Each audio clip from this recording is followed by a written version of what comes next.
Hey friends, so this is another episode of the Long Goodbye series. This is a series where I talk about the journey of going through Alzheimer's and or dementia with a loved one.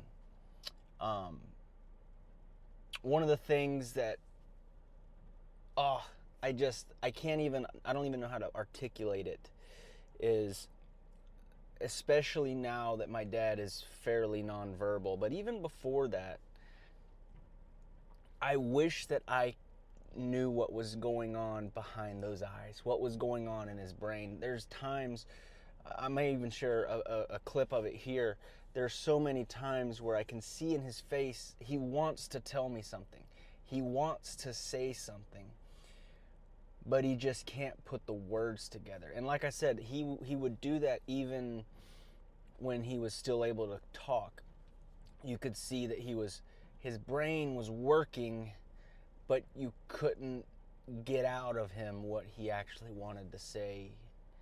And that's a difficult thing. So I just wanted to let you know that that's definitely something that prepare your heart for, because you're just gonna wanna you just wonder what is going on in there. One of the things that I have found fairly painful and has been difficult is, and I learned this later on, that I kind of had a different father than my half siblings did. And my sister, she explained how, like, my dad didn't really say love you much to them, if at all. And for me, he would say it 2-3 times a day. When I go into school, love you, buddy, have a good day. When I was going to bed, maybe when I got home. So it's a different perspective that she had than what I had, or a different person essentially that I grew up with than what she grew up with.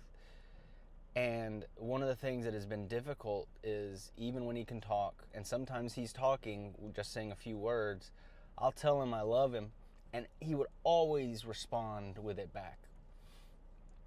But it feels like he's reverted back to not saying those words, not putting those words together. He just laughs and smiles and nods his head, and that's difficult. So if that's something that